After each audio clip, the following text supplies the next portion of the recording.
Shalom adik-adik, puji Tuhan pada kesempatan hari ini kita boleh kembali bertemu karena akan kasih Tuhan buat kita semua. Bila pada hari ini kita semuanya boleh bersuka cita ya. Adik-adik bagaimana kabarnya? Semuanya sehat? Puji Tuhan. Saya yakin dan percaya bahwa pertolongan Tuhan buat adik-adik semua, dan hingga saat ini adik-adik tetap semangat, adik-adik sehat semuanya. Ayo adik-adik, kita akan mulaikan ibadah pada hari ini. Kita akan naikkan pujian bersama-sama dengan penuh sukacita karena hari ini adalah harinya Tuhan. Mari kita bersukaria. Yuk, dengan penuh sukacita semuanya. Yuk, ayo.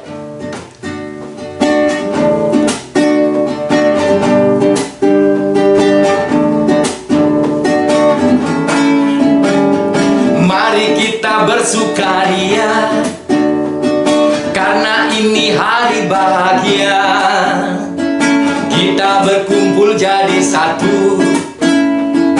Puji Tuhan semesta itu, tepuk tangan wajah berseri, hilangkanlah hati yang sedih. Bukankah Yesus berkata damai yang diberikan kita? Mari kita bersukaria. Mari kita bersukaria karena ini hari bahagia, kita berkumpul jadi satu.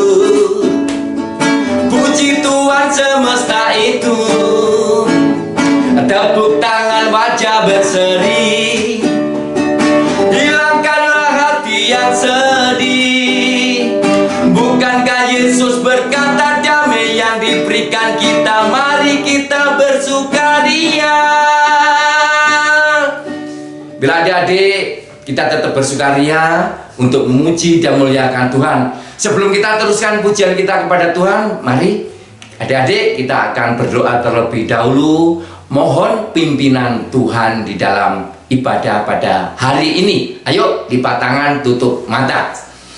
Bapa, di dalam nama Tuhan Yesus Kristus, puji, syukur, hormat, hanya kemuliaan-Mu ya Bapa. Kalau pada hari ini kami boleh dikuatkan, kami boleh dipertemukan kembali dengan kasih setia-Mu ya Tuhan. Dan hingga saat ini kami boleh mengalami damai sukacita yang dari Tuhan. Bila kami pada hari ini kami akan bersukacita bersama-sama dengan Tuhan, memuliakan Tuhan. Terima kasih Tuhan, kami serahkan sepenuhnya ibadah hari ini dari awal, pertengahan hingga selesainya hanya di dalam nama Tuhan Yesus Kristus. Amin. Ya adik-adik, kita akan mencari damai. Di manakah damai itu? Damai itu hanya ada di dalam Tuhan. Yuk kita naikkan pujian, ke gunung tinggi ku naik-naik mencari damai.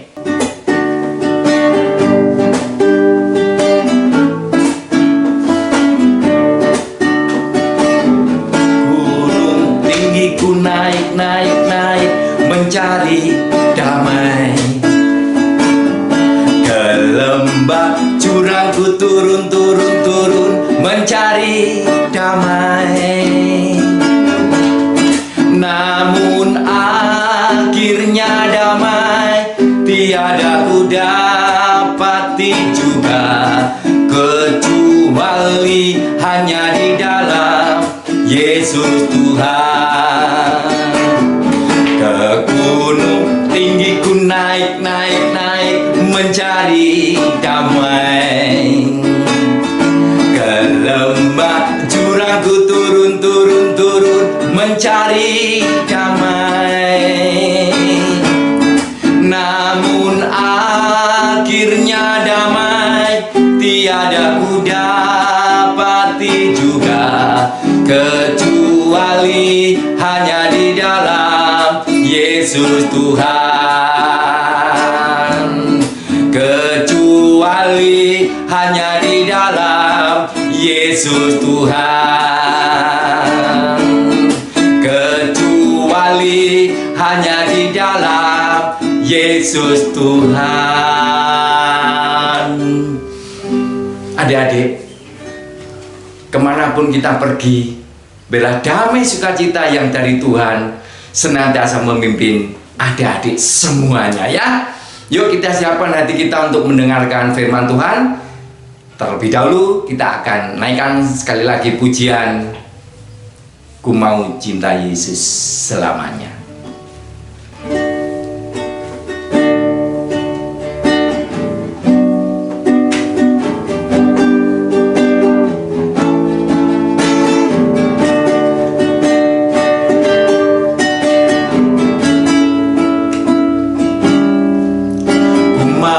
Cinta Yesus selamanya. Ku mau cinta Yesus selamanya. Meskipun badai silih berganti dalam hidupku, ku tetap cinta Yesus selamanya.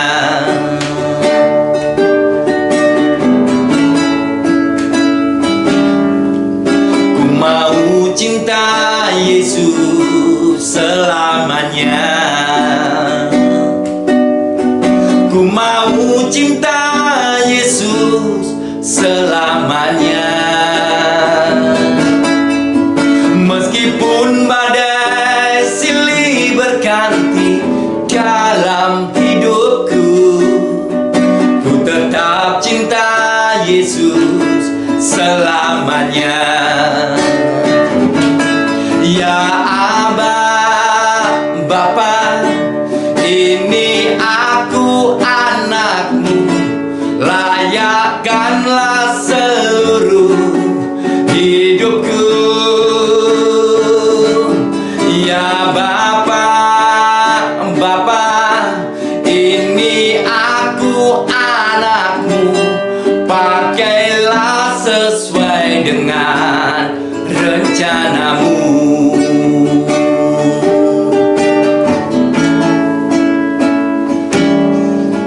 Ku mau cinta Yesus selamanya. Ku mau cinta Yesus selamanya. Meskipun badai silih berganti dalam hidupku, ku tetap cinta Yesus selamanya. Ya Aba, Bapa, ini aku anakmu, layakkanlah seluruh hidupku. Ya Aba, Bapa, ini aku anakmu, pakailah sesuai dengan rencanamu. Pakailah semua rencanamu. Amin. Shalom, selamat pagi untuk anak-anak sekolah minggu. Puji nama Tuhan, pagi hari ini ketemu kembali dengan Bu Yani. Kita akan bersama-sama belajar akan kebenaran firman Tuhan. Yang pagi hari ini kita akan belajar mengenai seorang anak yang dilepaskan dari kuasa iblis. Nah, kita ambil firman Tuhannya di dalam Markus. Anak-anak bisa buka semuanya yang saat ini sedang pegang Alkitab ya. Dibuka di dalam Markus, Perjanjian Baru. Nanti dibuka di dalam Markus pasal yang ke-9 ayat 14, kita akan baca bersama-sama sampai dengan ayat yang ke-29. Nanti dibaca. Tapi sebelumnya kita akan awali di dalam doa terlebih dahulu firman Tuhan pagi hari. Mari kita akan siapkan hati, kita akan bersama-sama bersatu di dalam doa. Lipat tangan, tutup mata, kita berdoa. Tuhan Yesus, terima kasih buat hari ini, buat kebaikan-Mu, buat anugerah-Mu dalam kehidupan kami semuanya, terkhusus untuk anak-anak-Mu yang saat ini berada di rumah, mengikuti sekolah minggu di rumah saja ya Bapa. Kami percaya Tuhan juga akan memberkati firman Tuhan pagi hari ini. Biarlah Tuhan siapkan hati kami semuanya, sehingga apa yang kami pelajari hari ini boleh menjadi kekuatan bagi kami boleh belajar dengan baik, dengan duduk diam, dengan memberikan hati kami kepadamu. Dalam nama Tuhan Yesus kami berdoa bersyukur. Haleluya. Amin. Puji nama Tuhan. Hari ini kita belajar mengenai seorang anak yang dilepaskan dari kuasa iblis. Kalau di sini perikopnya di dalam Markus tadi, Markus 9 di ayat yang ke-14, perikopnya adalah Yesus mengusir roh dari seorang anak yang bisu. Nah, adik-adik bisa baca di rumah. Kalau baca di rumah dari ayat yang ke-14 sampai dengan ayat yang ke-29, di situ dikisahkan tentang seorang anak. Ada seorang bapak yang memiliki anak pertama, anak satu-satunya, dinamakan anak sulung ya. Anak sulung, siapa di sini yang anak sulung? Anak pertama, anak satu-satunya, tidak punya koko, tidak punya adik, ya, tidak punya kakak, tidak punya adik. Anak sulung, anak satu-satunya. Tetapi anak ini kondisinya dari kecil dia sakit. Dia tidak bisa bicara, dia tidak bisa mendengar, jadi dia bisu dan tuli. Sakitnya ini karena ada roh jahat yang masuk ke dalam tubuh anak ini. Nah, ketika roh jahat ini masuk ke dalam tubuh anak ini, tubuh anak ini dibuat menderita. Kalau roh jahat ini sedang, sudah masuk di dalamnya, seringkali ketika ada air, anak ini akan masuk ke dalam air, masuk ke dalam api. Nah, bapak ini kebingungan, bagaimana menyembuhkan anaknya dengan kondisi yang seperti itu. Nah, satu ketika datanglah Yesus turun ketika dia selesai berdoa. Ketika dia selesai berdoa di atas bukit, dia turun, dia mendapati ada orang banyak berkerumun, sedang mempeributkan sesuatu. Tuhan bertanya, apa yang sedang diributkan? Nah, akhirnya bapak ini datang kepada Tuhan Yesus, dia menceritakan bagaimana kondisi anaknya, bagaimana keadaan anaknya. Dan dia bertanya, apakah Tuhan bisa menyembuhkan anak ini?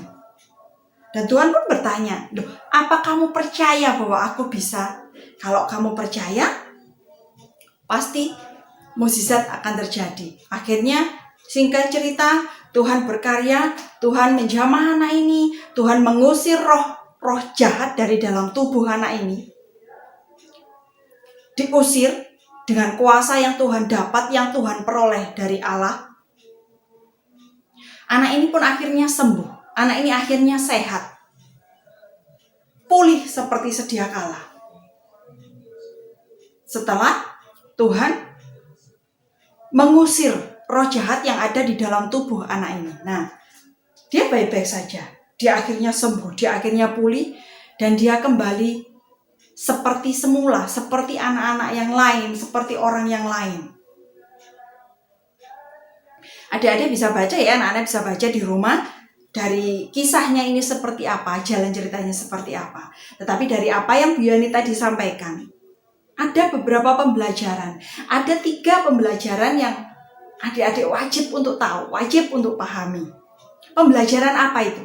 Pembelajaran dari firman Tuhan, dari cerita tentang roh jahat yang masuk ke dalam tubuh seorang anak. Kuasa iblis yang masuk ke dalam tubuh seorang anak ini. Dan Tuhan mengusirnya, Tuhan menyembuhkannya, Tuhan memulihkan anak ini.